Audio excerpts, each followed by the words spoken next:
You're listening to Hardscape Growth, a podcast for hungry professionals who want to grow their businesses and level up. Hello, everybody, and welcome to another episode of the Hardscape Growth Show. I'm your host, Alex from TechnoBlock, and today we're joined by Seth Wharton from Get Mowtivated from Nashville, Tennessee. And we are excited because Seth is one of the Hardscaper Showcase contractors from this past summer. We're going to be breaking down one of his projects at Hardscaper Showcase this winter from January through March, 26 events going across the United States and Canada. Over 10,000 contractors will be there. Hope to see you there too. And Seth will definitely be there because he helped us build the job. Welcome to the show, Seth. Thanks for having me. Good to see you. Good to be here. Looking forward to it. Yeah, we've been talking about this for a few months now. So finally, here in the month of December, find some downtime to get together and talk shop. So, why don't you give us a little bit of background on the job, on your project first? On your company. How about I speak properly for this one? On your company, without getting into I started when I was in school. High level. What's your business? What do you guys do? Yeah, so we're a design, build, maintenance company just outside Nashville, Tennessee. We have there's 12 to 14 of us, depending on the season. We do try to specialize in turnkey backyard outdoor living projects from inception to completion. We're doing all the design work, going out, meet with a client, get their needs, get their feedback, figure out how they want to use the space, and then try and draw them something that lets them achieve that. And then we build it primarily in-house. We don't really use many subcontractors aside from like mechanical stuff. Alex knows, he was with us for a while this summer, but we try to do everything in-house, control quality, and grow at a slow and steady pace that's manageable. Mm-hmm. The full service part, really, like from design, build, and maintain. Mm-hmm. What were you always doing, all three parts, or did you start with one and expand into the other ones? Sure, we started with maintenance and then expanded, slowly into like planting projects, and that morphed into, I went and got my degree in landscape design. So then we started doing more like hardscape stuff. I really wanted to get where we were more equipment heavy than labor heavy. So that's when we kind of rolled into pools and, more grade work stuff. And then the hardscape kind of came after that, honestly, because we had the machines and it was like, we can do the hardscapes as well. But the maintenance aspect for us, I think, is cool because we get to see those projects consistently and see how they like grow in and fill in, and you're in front of that customer all the time. Mm-hmm. I would say 35-40% of our sales annually come from existing customers wanting to do other stuff. And it may be a smaller, like, hey, I want you to do lighting in the front of the house, or we want to redo a front walkway or something. But it's a great, lead generation kind of deal. The margin on it's not amazing, but it keeps us in front of them. And then we do most of the holiday lighting for those same people, which is a cool revenue stream and changes it up for those guys. And again, I've sold $200,000 backyards with pools and hardscapes and the whole shebang off of a $1,500 Christmas lighting install.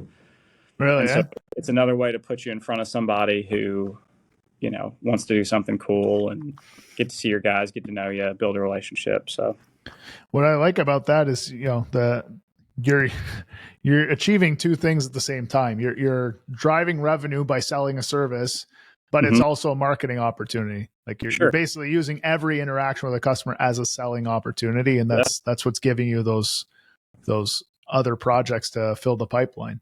I also like the point that you said about the maintenance side of things. Maintenance can be profitable, but it's not always the most profitable division for a landscape company, especially one that's heavy into the construction side of things. Mm-hmm. But I think there's a couple opportunities, one being the obvious one with the repeat business, with nearly a third of your business coming from existing customers. That keeps your cost of acquisition really low, which can improve your margins a little bit. But the other one is also having the opportunity to see what mistakes you might be making from a design or from a construction standpoint and not making those same mistakes. Like planting distances or drainage Sure. things or Yeah. choice of materials or Seeing things how like people that. are using it too is a good point. I mean, I don't know anything specifically where it's like, oh, we should have designed this different Mm-hmm. based on what the information people gave us. We've had scenarios where people are like, yeah, no, we only have two vehicles and, we don't need a huge egress point here or whatever. And come to find out they host, people all the time and they have like three kids who, stay with them. And it's like, hey, you have nowhere to park your vehicles, or, you know, it's really hard to get your golf cart down to the lake because you only we kept 5 feet here, but you said you weren't going to get a golf cart, like that kind of stuff. That's more Yeah. so on the client, trying to goes to the design side is like trying to pull as much information out of them as you can. And just being honest with people, when you meet with them, like, hey, we're here to try and help you achieve your goals. I'm not trying to upsell you every little microcosmic of a thing. Like, I want to be able to draw a project that's going to be beneficial to you. And when we're done with it, you're going to love it. Like, that's the goal. So what are some of the questions or some of the things that you try to address with the customers? I'm especially curious because I didn't know that you had a degree in landscape design, that you went and got that. So like, does that influence the conversations you have with the customers, and what are you looking for so you can really bring to them something that makes sense for them? Yeah, I mean, I think step one is anytime anybody calls us, like a new lead calls, we try and hop on a call with them and just a quick, like, hey, tell us about your project. We have a form. So literally somebody calls the office, they get a link or an emailed link. I'll even text it sometimes. But literally they open it. It's a type form. It takes them 5 minutes to fill out. It's all branded with our stuff, but it's like, hey, basic contact info. How'd you hear about us? What are you looking to have done? We even have questions that are like, do you want to pull, yes or no? And then it like redirects them to a question about pools. It's like, hey, which of these pool shapes do you like? They can pick a pool. Do you want a kitchen? Which of these kitchens fit you? And they're just quick little modeled sketches of kitchens. They can pick a kitchen. What fireplace or fire pit type do you like? And go through all that. And then at the end, it asks some budgeting questions. And, it's a broad range, but then it'll ask, hey, we charge for design. Do you want 2D, 3D? Here's kind of what this runs. And so before I ever call them to like discuss their project and see if it's a fit and if we want to go do a site consult, they know that A, we're going to charge them to draw it because that's not free. B, realistically, what it's going to cost. And that's helped us weed out some running around chasing jobs that are never going to go, because people are like, I want a pool, I want a pavilion, and I want a fireplace, and my budget's $70K. And it's like, hey, is this your real budget? And they're like, yeah, that's what we want to spend. It's like, that's not going to work. But yeah, that's been pretty beneficial for us. And then two, it's like, hey, what you're talking about, I think is going to be more 250 range. But let's look at it and try to get a real budget from people's the big one. And then you can design within those parameters. We were talking before we started recording. I had one that we had like $185,000, $190,000 budget on, and we like soft quoted it, like, hey, I think this is where it's going to be. But once the design came back, it was in like the 230, 240 range, because we had done some really cool fireballs and stuff. And we just probably came on a little strong with the budget side because we wanted to do some cool stuff. And they were like, this is way more than we wanted to spend. So we had to like kind of back it down. And now it's like, hey, yeah, sorry, we gave you this amazing design that we can't build for you. I kind of had to put my foot in my mouth on that one. But yeah, the goal is to be able to draw something within those parameters and really understanding how they're going to use the space. That's like the huge one, making it conducive. How do you get the real budget out of the customers? Because, if I think of the types of projects that you've been working on recently, they're more in the 200, 300 plus range. But, just a few years ago, one of the conversations we had earlier this summer, just a few years ago, you were working on projects that were in that 50, 60, 70, $80,000 range. Sure. That's a very different type of person. Does your conversation change? Yeah, I think when people say, hey, we don't have a budget, I give them real world experience. And I have a rendering that we did a couple years ago. And I show them that rendering, and I said, this person gave us they said, we don't have a budget and we want you to draw everything for our backyard. We want to know, we may do it in phases, but we want to know what it's going to look like in totality. It's like, all right, great. So we drew it for them. Before I put hard numbers on it, I said, hey, here's your renderings. This is like a $350,000 to $400,000 backyard. Pool, lots of retaining walls, multi-tiers. Anytime you're going vertical, stuff gets expensive. And the homeowner came back to me and she was like, can we meet? This is amazing, but can we meet? I was like, okay. So go meet with them. And they're like, we really want to spend like 160. I was like, okay, well, you told me that you didn't have a budget. So I use that example a lot. And their project ended up being a pool and a retaining wall and some concrete around it, which, again, is what it is. But had I known that on the front end, we would have designed something that fit that 165, 170 range, which really, by the time you put a pool in, you're not doing a ton of hardscape plantings and stuff around it. But we use that example to help show people. And if they're really just adamant about not giving you a budget, it's like, hey, I at least need a range. If we're a lot of times in the design build side, in our experience, 25 grand one way or the other is not deal breaking. But if you draw something that's 300-400K and they have a $200,000 budget, that's a tough one. I've had people give us big budgets before too, just to like look better in an initial consult, and that's not their budget. And so we really try to hammer down on that by asking multiple times. Like our type form asks it, we ask it when we're out there, and I'll even be like, hey, look, the pool and auto cover you just talked about's 120, 130 grand. Is that,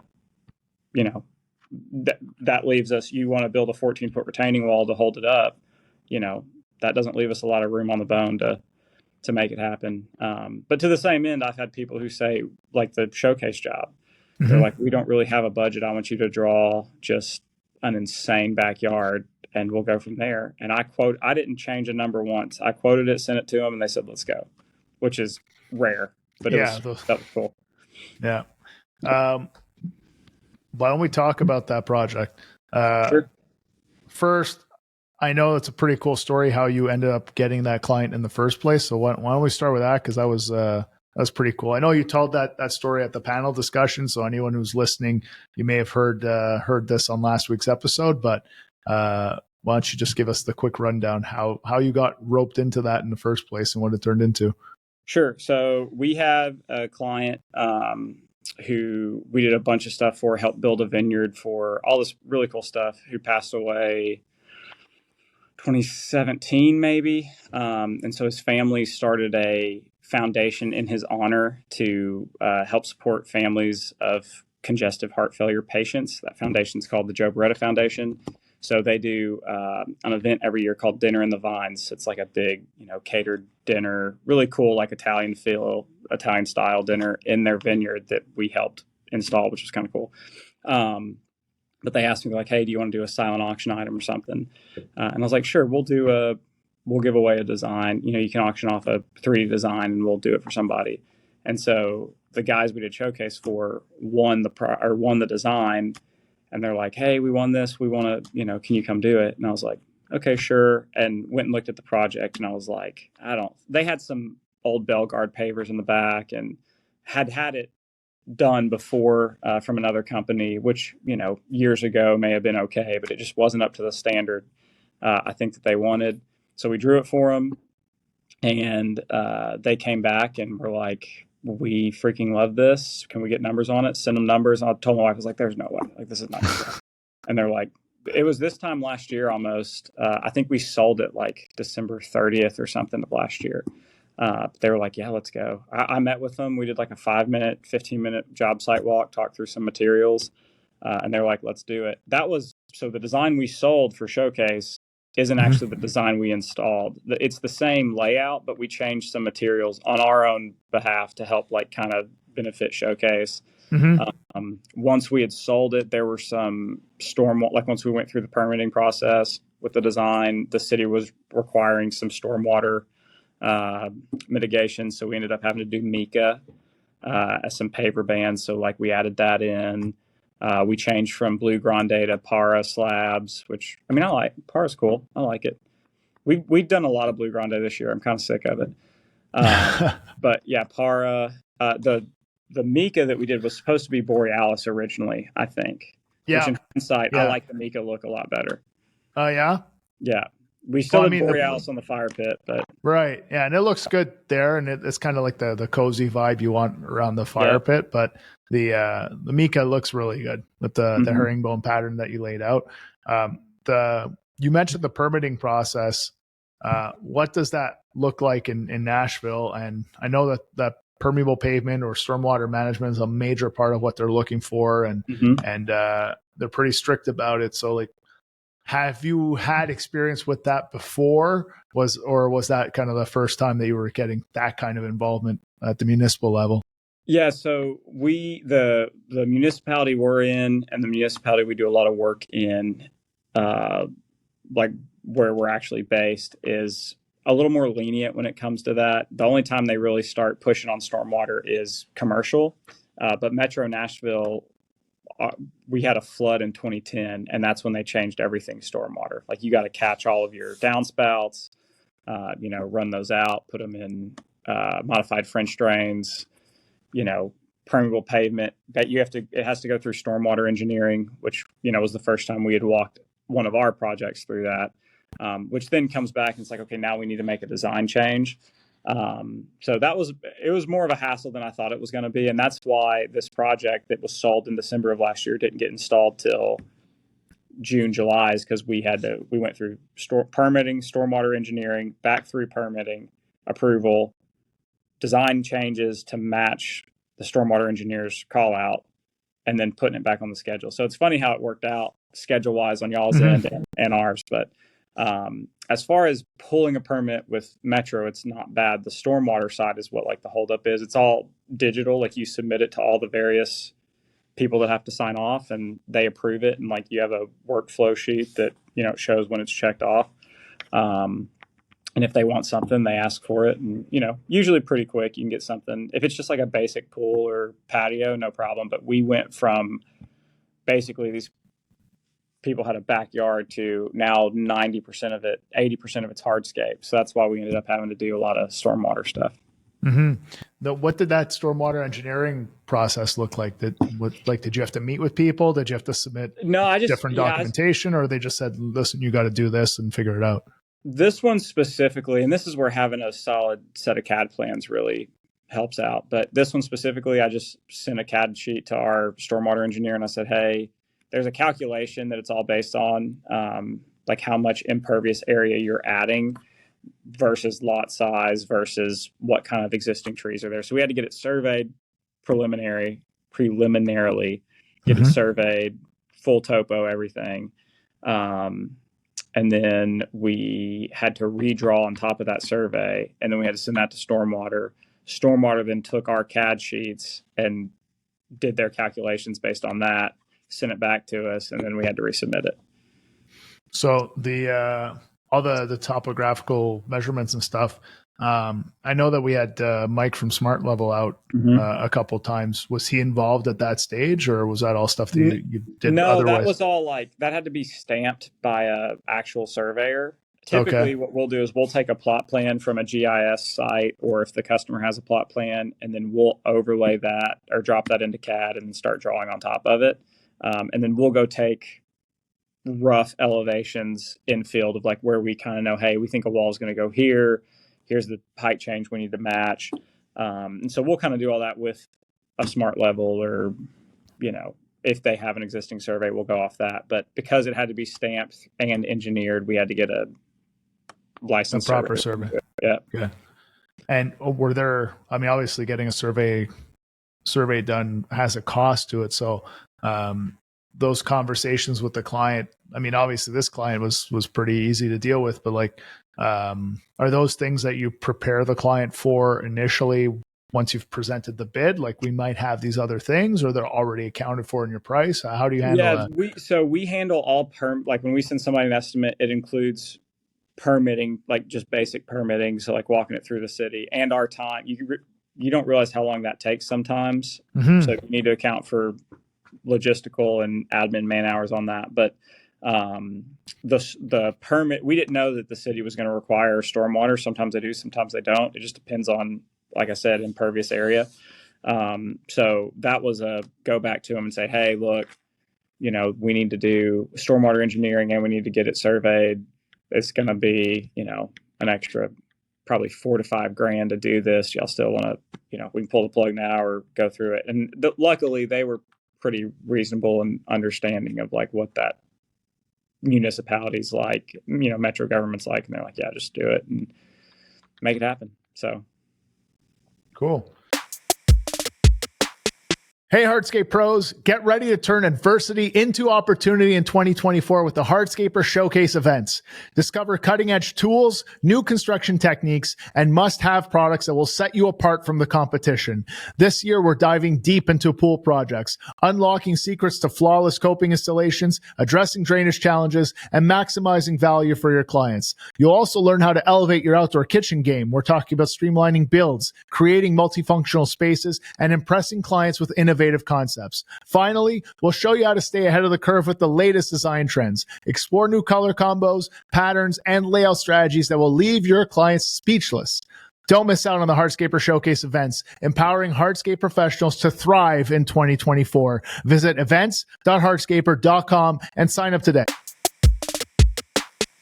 So if we come back to the design, there were a few things that changed, like you said, product wise and what have you. But overall, what were the goals? Like, what was their wish list initially, Sure. and then what did that look like in terms of what you put together? Yeah. So, like I said, originally they had the house sits up. It's on a flag lot, if you will. So it's like a rectangle with a little side flag towards the end. Yeah. We've got it. But the house sits up probably 4 or 5 feet from the level of the backyard, and they had an existing deck, and we wanted to expand that. My initial conversation with them was that they entertain multiple times a month, and there's anywhere from 150 to 300 people at their house. And I kind of pushed back on that. I was like, no, but like, you're joking. They're like, no, for real. I just saw pictures from a holiday party they had, and there were a crap ton of people in their backyard. So it's cool to see it being used as it intended. But so that was their big goal. Is like, we need space to entertain. We need space to entertain, and we want a pool. Those were the big 2 things. And so when we met, because of the way the yard's laid out, was they didn't really need a lot of yard space. They don't have young kids. They got a couple dogs, but they wanted their pool. They wanted to be able to have a cool fire pit.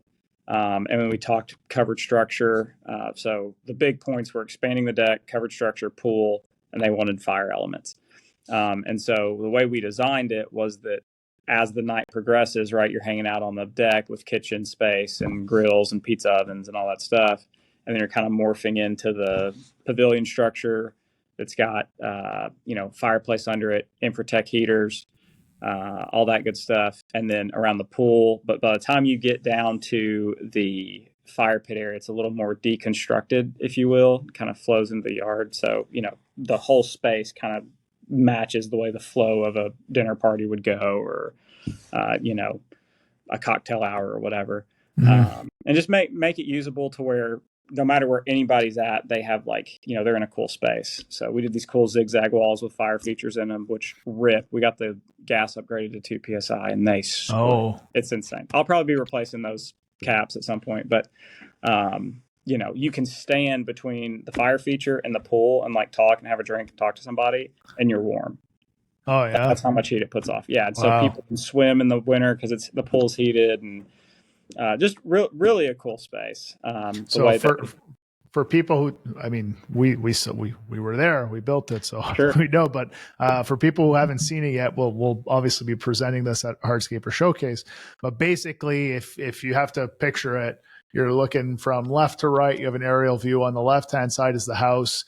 Then you have that deck with 2 pretty substantial kitchen islands. You come down the steps. There's this kind of living room area underneath a giant shade structure, custom built, custom designed. It looks sick. You have integrated lighting in there. The whole thing looks awesome. There's a fireplace.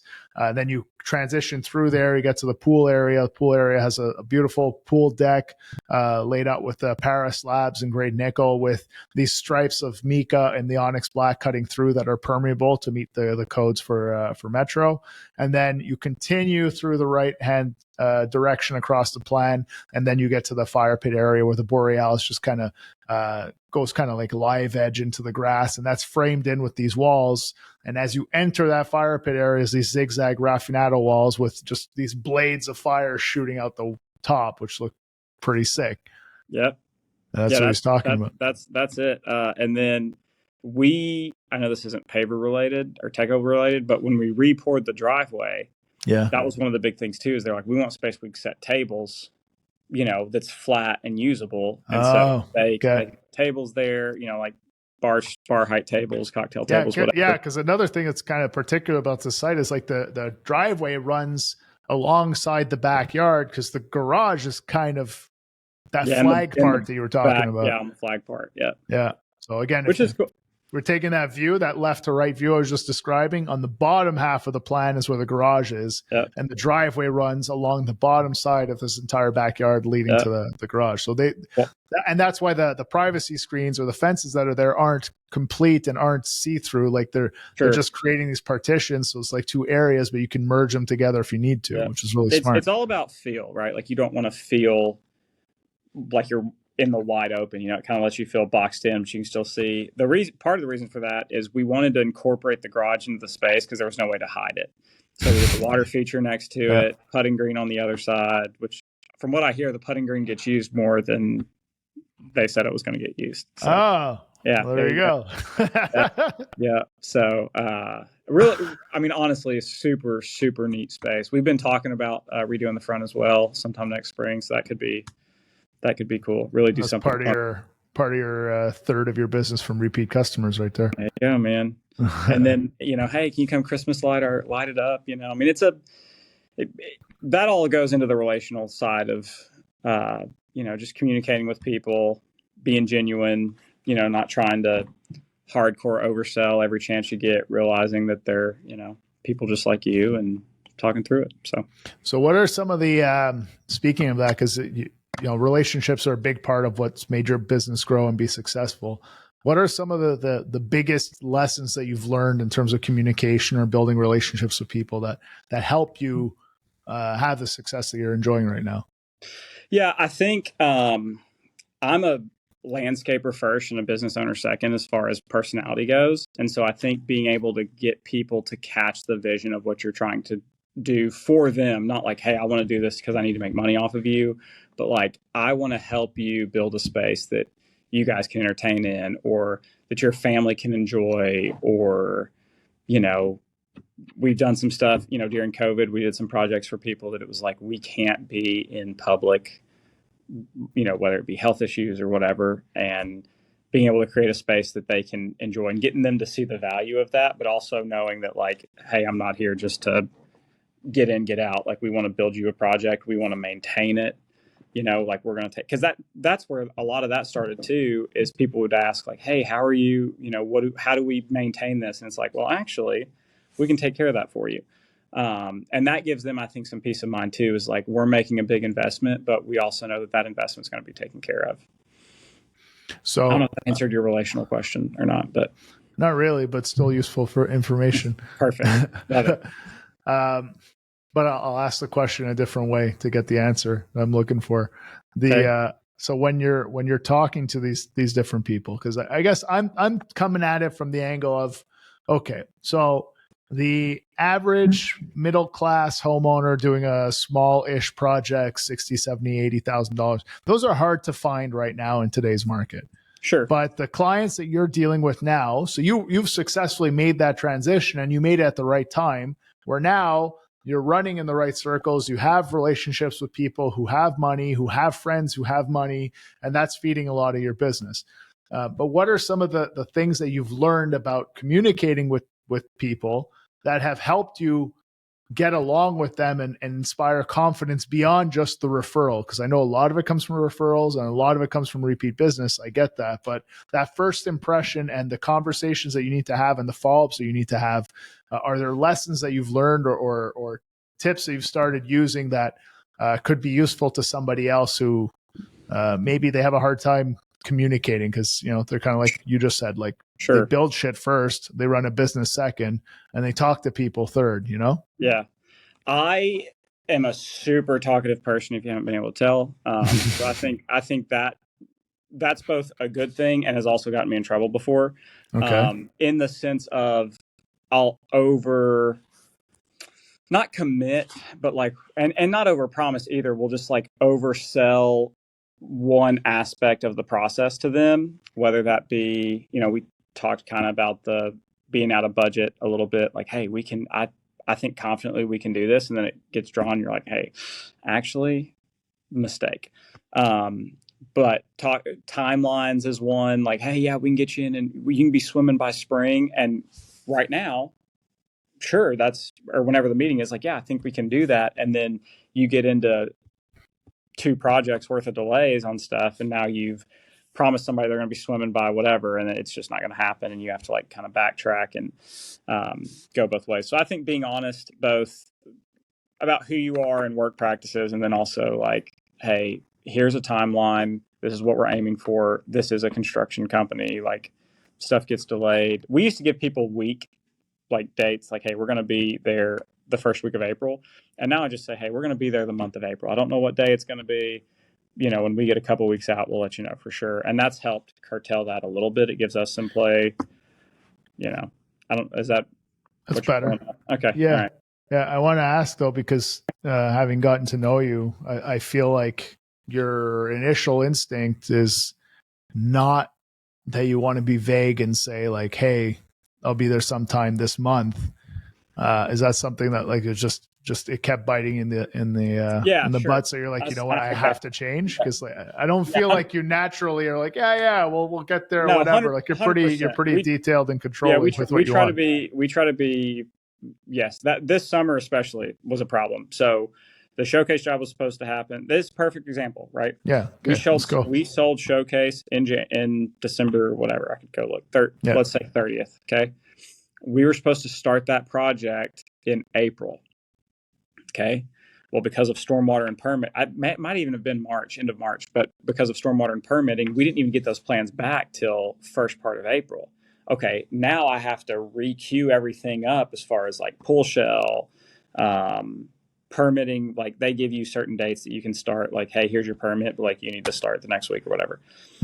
Permitting. And at that point we had the conversation about showcase. So it's like, okay, well, if we're going to do I can't, like, part of the big thing was pool coping that we wanted to film and talk through that process. So I can put the pool in, I can put the pool in and I can build the structure, but that's pretty much it. And so now, okay, this job that was supposed to go in May and June, let's try and move it up. And it was a big shuffle, more of a shuffle than I wanted to be in. We work for a couple of custom home builders. And once you get into their schedule, that's kind of hard queue wise too, is like, hey, we did a pool for you. Hey, now the house is done and these people want this big elaborate landscape, but they want to do it now. So, okay, we're going to do it. Okay, you guys need to pull off till we can get the driveway done. Okay, well, now I got to get back and re-queued in. So that's what this year was, and we're trying to make sure that doesn't happen next year. We're on a 15,000 square foot Antica driveway job right now. Yeah. That is going to go probably, we were hoping to have it done end of year, but it's just not going to happen. So it's probably going to go through end of January. So now we're, trying to shuffling the cards again. Yeah. We're not as bad as last year. Just stuff got moved around a lot. And with showcase, you're having to film in sections, right?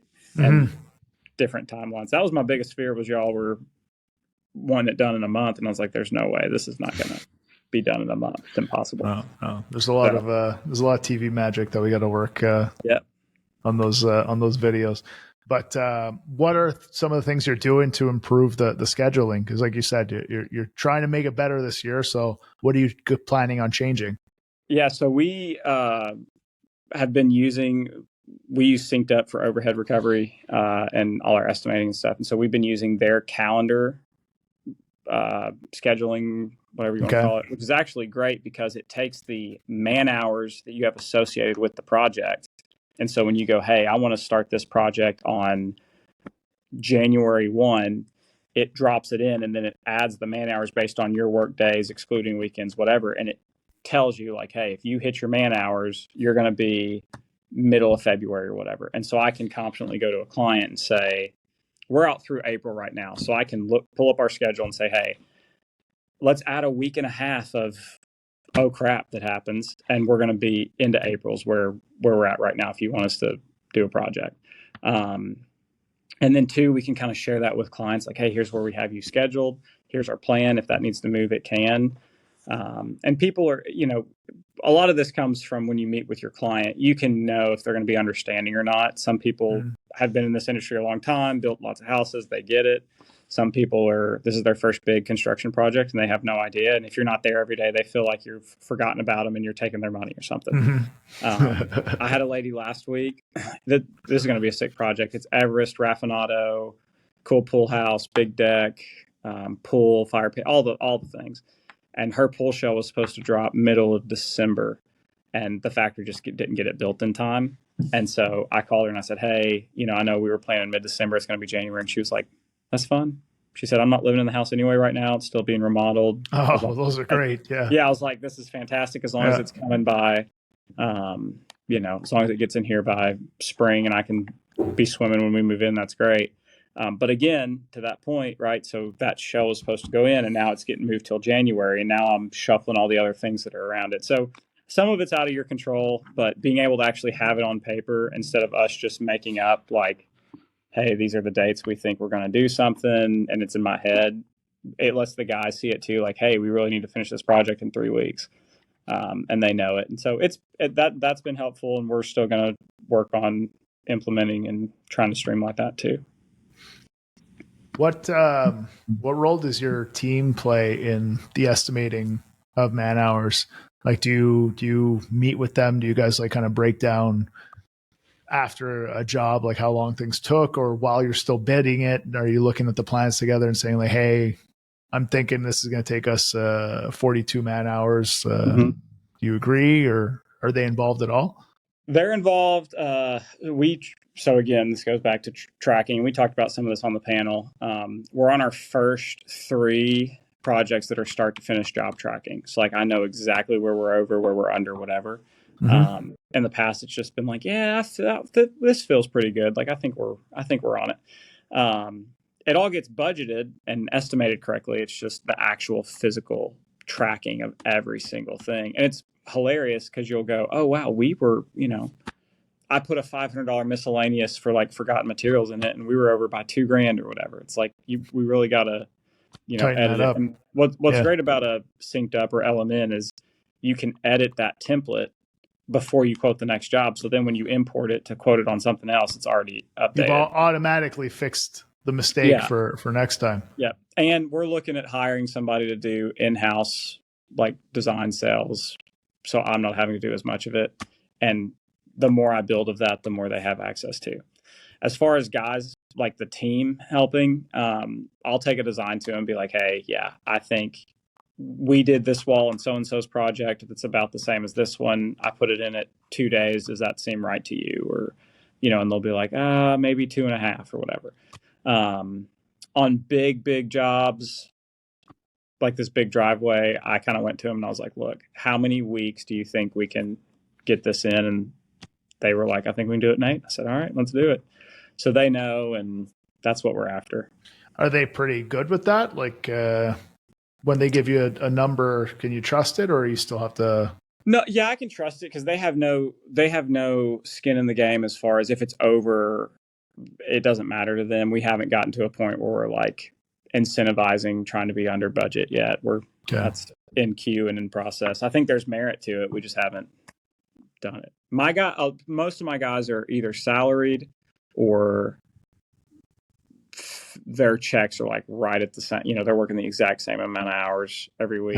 In winter, it drops down, but they know like kind of where they're going to be. So it doesn't benefit them one way or the other to milk a clock or, go back and forth. So is there anything that you've thought about changing with regards to that you haven't, or that you're just kind of evaluating based on some of this information that you're now, because you're now starting to do the job costing and the tracking of consumption of hours? Is it opening your eyes to like, I need to change this, or we need to change our comp plan? Or we're definitely looking into doing some kind of incentivized program on the, hey, if we're under, like every hour we're under, you can make up to X. my fear with that too is like, how much is that going to change quality? Because at this point, it's like, hey, we're going to do it till it's right. And if we're over a couple man hours, we're over a couple man hours. But I would rather be over a couple man hours on the front end than have to come back and fix something or redo it, because now you just doubled what that cost you. So it's a give and take. We're working on it. A lot of that's kind of stuff I'm working through January, but we've got projects sold through April that were sold on this year's numbers. So retweaking all our numbers and retooling all our numbers for 24 is effort. Yeah, no kidding. This episode is brought to you by Hardscaper.com. The Hardscaper mission is to empower industry professionals with the skills, inspiration, and confidence they need to take their businesses to new heights. Struggling with training programs for your team? Looking for helpful tips to build a better company? Subscribe today to gain access to hours of interactive on-demand Hardscape construction and business courses for free. Check out Hardscaper.com. Are there, when you're looking at those numbers, especially now that you're doing the job costing and the tracking, have you seen I thought we were on track to make this profit this year, but really there's a couple little gaps in what I was seeing, or because you're on every job site. So I think you have a pretty good feel of what's going on, but were there some pretty big gaps in your visibility over a job A to Z? Yeah, so usually materials wise, we're dead on, if not under, which is, we bid intentionally that way. I've been doing that a long time. On the man hour side, where it gets tricky is we're doing stuff that we as a team in-house have never done before to know timeline wise what it's going to take. It's like, hey, this is what I think based on other structures we've built similarly, or on the pool side, when you start adding extra features and stuff, you think, oh yeah, they can just slap that in an hour. And really it's another pipe. Yeah, it's like one more pipe. And it's like, oh, then we got to run it. You got to pressure test it. You got to make sure these fittings work. You got to make sure the elevations are right. Like there's all these nuances to it that, will start eating away at those man hours. The showcase project, we were over just because of it was showcase. And I think we were, you got guys sitting watching cameras roll and stuff, which is fine, totally worth it, not the example to use. But that project also had a ton of elements in it, all the fire features, all the gas features, and some of that too got added after it was sold. And, because of showcase being showcase, we were able to go to the homeowners and be like, hey, we're going to get some stuff comped. Let's move these dollars over here, instead of like, oh, we're getting stuff comped, now I'm making bukus of money. It's like, how can we give you what how can we shuffle stuff and make this budget work for you to where you guys get the project that's just the ultimate unreal. At the end of the day. So man hours are the tough one. You gotta track them. You mentioned at the beginning that early on you made the decision to go very equipment heavy instead of labor heavy. How much better off do you think you are with managing the man hours with being so heavily invested in equipment than had you not made that decision earlier? I think even with the equipment, you still have to know it's the same principle whether you had a bunch of guys, whether you had a bunch of equipment. Like if you miss the man hour, even if they're running a machine, you're still missing the man hour, so you have to. It's one thing to know you're missing the man hour. It's another thing to implement the change on the next project. That's where we're at right now. It's like, okay, I know where it needed to be. Now, how do we fix it in the future and make sure we're on? We're still, I told Pete and talked about this on the panel and he laughed. We're, aside from me bleeding off cash right now at the end of the year to avoid, having to pay it in taxes, we were still at like a 16, 17% net this year, even with where we missed stuff or where we could have been better and stuff are over. And that's because some projects we crushed, some like I had one pool, turnkey pool, backyard with some water features and stuff in it, retaining wall, plantings, all the things in for like 6 weeks. And we did it in 4.5. Well, that'll help. So I just made up a week and a half of time that we lost somewhere else, So it's trying to be more consistent, and I don't think those people got a bad price on a pool either. Like, I think it was pretty spot on. They just got it faster than you yeah, normally would be it able was to just deliver. rolling, and everything was linear, and it's easier to build, not as many cuts, all that good stuff. Is that something that you try to push on a design? Like, let's say they want a lot of stuff, but the budget's tighter. Do you steer them more like, well, if we keep it all, rectilinear design elements, well, then I can get a little bit closer to that number? Or yeah, if we that's take, not really a realistic conversation. On a new design consult, we look at the style of house one, and I know the Teckle catalog pretty well. So we look at the style of house and go, hey, like, what's the flower one? Flora is not going to look good here. This is a modern super. I mean, again, you can make anything work, but it's like, this is not your vibe, right? Yeah. Neither is. We need to go with the slate paver versus smooth or whatever. Mm-hmm. And then we can steer them in a direction that works, especially if we know the budget on the front end. Like, I'm not going to do Travertina Raw when Everest will work and their budget's $175K. Yeah. Depending on square footage or for a retaining wall, like, skyscraper's not going to work here. So we're not going to push you that direction. Or I think some of that comes down to product knowledge and knowing their budget, knowing your client, getting a feel for their style. I love when people are like, when we show up to meet with them and they like walk us through their house, if nothing else, just to see like, okay, they're pretty minimalistic, or like, hey, they're into weird stuff or whatever it is, and go, okay, yeah, now we know. Let's do a cool ornate water feature over here that like nobody has, that's true custom, or let's do a custom structure. Like, that's the vibe that can work here instead of a just flat roof pavilion. Mm-hmm. So you got to take that into consideration for sure. You mentioned product knowledge being really important, and you only started using Teckle products early last year, so it's almost 2 years now. Is that right? April of 22, we did our first G-Force wall. So, I mean, you're very well versed in the products for the little bit of time. Was that something that you spent a lot of time with Wayne to learn about, or like you crack open the spec book and you go through because you have that design background, so you're really trying to understand how the materials can work for you? Like, sure. What was your approach, and what advice would you have to someone who maybe is just kind of flying by the seat of their pants with regards to product selection? Sure. So I think there's two elements to that. Our market didn't have Teco in it. It did, but it was probably like 4% market share or something until like 2020, 2021, maybe. Mm-hmm. Really, when Wayne came on the scene was the first time we were like, okay, let's take a hard look at this. So we were trying to design with like Keystone and Bellegarde, which you were fighting it the whole time, right? It's like we'd seen Teco, all the guys we follow on Instagram had been using Teco, and it's like, this is dope, this is what we want. And so finally our suppliers started carrying it. So I think that was a big push. We spend most of our money with one landscape supplier just for convenience. They're 15 minutes from the shop, 12 minutes from the shop, whatever. We spend a lot of money with them. They take really good care of us. If we're short something, they'll put it on a truck, get it out to us. So they had Teco displays. That was number one. A couple lunches with Wayne and like learning the product catalog. And we were hunting a really good wall block product.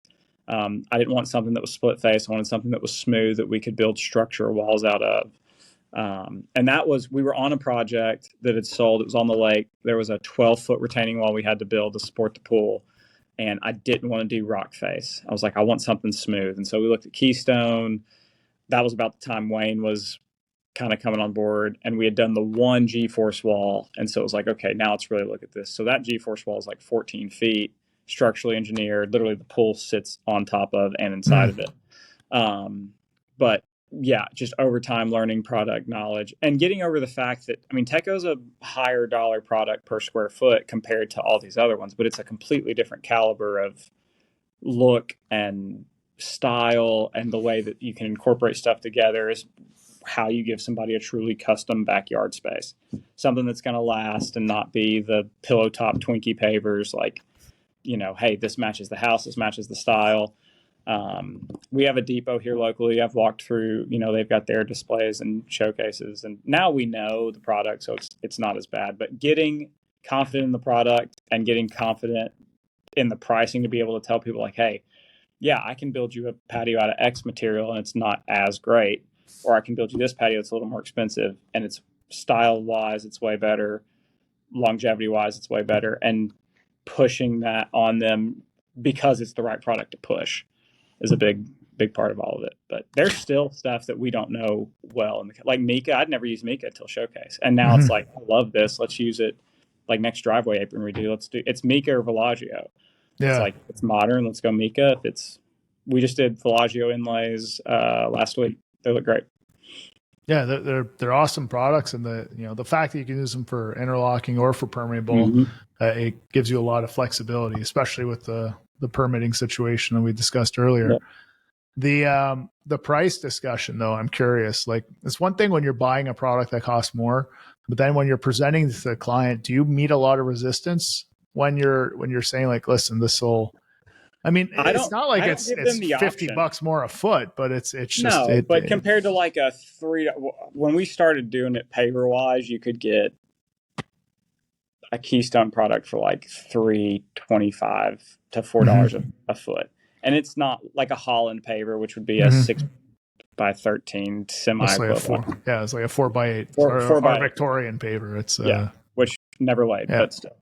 And so we used to give people the options like, hey, here's a Keystone book, here's a Teco book, one's one, one's the other. And I just stopped. Like when we show up to a meeting, I take my iPad, I take a Teco catalog, I have the Teco suitcase if we need it. But usually people aren't trying to make hardcore paver decisions at that first site consult.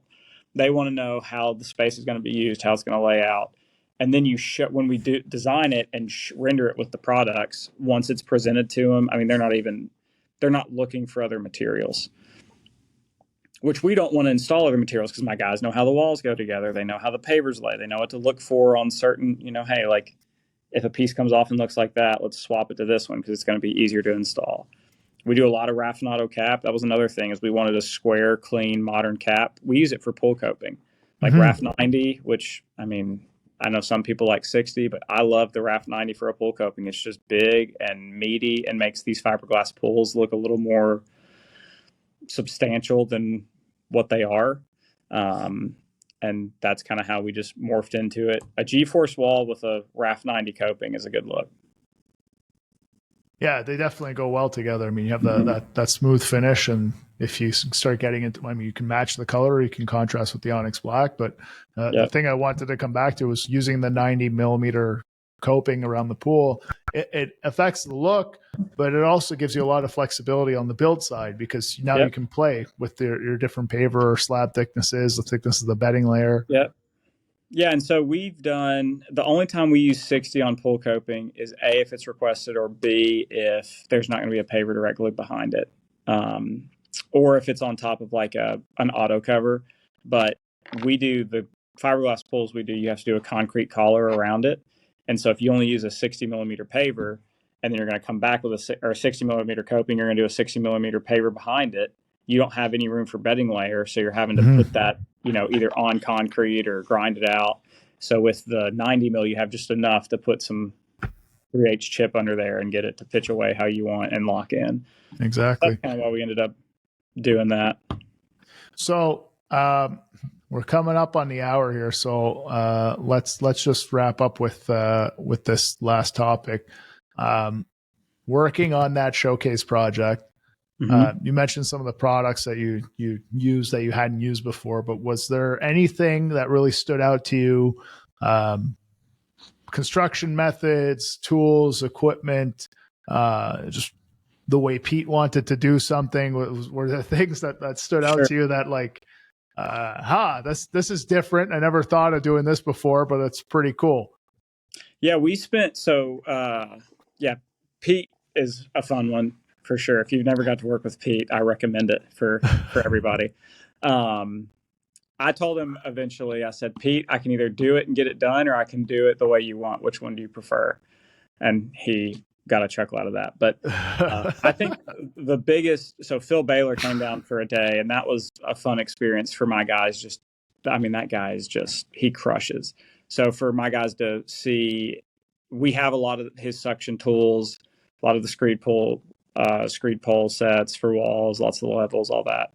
So, and they know how to use them, but have him down there and him use them with them and show them like, hey, you can be more efficient using this backpack suction tool. We ended up buying the backpack suction stuff because we were just using like the vac works. But hey, you can change the pads, like go to a T handle versus like the big to pick up the big slabs. Like you can just use them both like that. So for them to see that, really, it was really cool. And that's some stuff that we've brought over into our installation practices, like on projects after Showcase, and it's guys have been able to speed up with it a lot. So from that end, Showcase was pretty beneficial. Guys getting to work with work with different products, i.e. Mica. We had done some Borealis. We do a lot of Raffinato, but being able to lay it, see how it works together. The permeable side, that was our first like true permeable install, so that was neat to see and experience. So that's cool. Yeah, definitely working with Phil. I mean, we've had the pleasure of having Phil on our job sites for 18 years of Showcase. Every year he's been out there. And yeah, when you get to work with the person who invented the tool to solve the problem that you're trying to fix, it's quite the experience, because he's showing you things that like the tools are like an extension of his body. It's insane when he's using them. So yeah, and he's not bad on an excavator either. No, yeah, it was a fun experience. And so not to give all your vendors away, but Mike with Smart Level lives 2 minutes legitimately from this big job we just finished on the lake. Okay. And so we use the Smart Level. We'd had zip levels and stuff in the past, but after Showcase, I told him, I said, hey, I want to buy 2 just for both crews. And we use the Smart Level. We just did a big boulder project. And so you need to be approximate, but not dead on exact, because they're boulders. I mean, we built the whole thing with that and the support from him. He's there. That just sped up the process, because normally the guys would use a laser, which is great, but they're adjusting that laser. A boulder can be an inch out of level all day, and it's going to be an inch or 2 out. And so the lasers, you're right at the tippy top of it, picking up or not. And so with the Smart Level, they know, hey, we're 1 3/4. We can roll with that. Let's roll. So, just vendors, Vince with IQ, the big IQ saw is cool, ready for that thing to be out. Yeah, we're going to have that at our shows. So if all goes well, we're going to be raffling off one of those saws at the end of all the shows. So there you go. Well, I'll buy some extra tickets or something.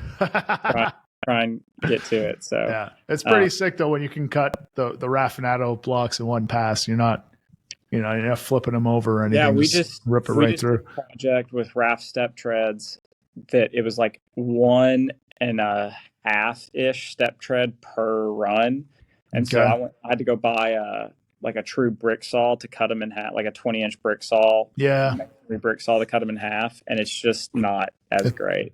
No, it worked, and we got through it, but I was like, man, I wish this was dustless. And then they're wet, and they got slurry on top of them. Yeah. It's just not the answer. No, it's never the same. Okay, man. Well, is there anything else you want to add, or anything that comes to mind as a piece of advice or feedback or anything? Man, just take care of your clients and your customers and your people that work for you. And we just had a fun Christmas party and catered a burger truck and got all the guys Yeti coolers with some goodies inside it. And, nice. Got to celebrate them for what they do for us, and looking forward to next year. Definitely come to Showcase. We'll be in the Nashville one if anybody's around. So hanging out. Good to see everybody. So should be good. We'll be. And if you get the opportunity to do Showcase, do it. It was a blast. Just plan for like some extra schedule days in your year when you do it. But it's fun. Filming definitely doesn't add productivity.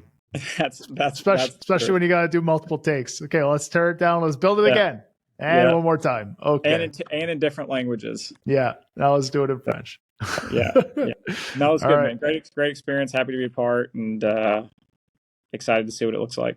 Okay, well, it's going to be the first Showcase of the year in Nashville at the Sheridan down by the airport. So very excited about that. We should have a few hundred people. We already have a few hundred people signed up, so we'll probably have a few hundred more people from now till then. And then we'll continue on our way through Atlanta, up through the Carolinas, up the coast, and then over into the Midwest, and then up into the Great White North. We'll be following plows and salters and everything to get our show out to all the great contractors across North America. So Seth, thank you very much for joining us on the show. That's Get Mowtivated. You can follow them on Instagram. You can check out the websites, getmowtivated.com, right? Yep. Motivated with a W. That's right. Motivated with a W, shining a little light to the maintenance origins of the company. Yep. Not worth changing it now. We're too deep. So. All right, man. Well, thank you very much for joining us on the show. Until next time, everyone, work hard, pave harder, and we'll see you next week. See you guys. Thanks. You've been listening to Hardscape Growth, a podcast for hungry professionals who want to grow their businesses and level up. Each episode is all about taking the next step in running your business, so make sure you never miss a show by subscribing on your favorite podcast player. And if you're finding this information to be useful, help others in your position discover us by giving us a star rating and leaving a comment. We'll see you next week.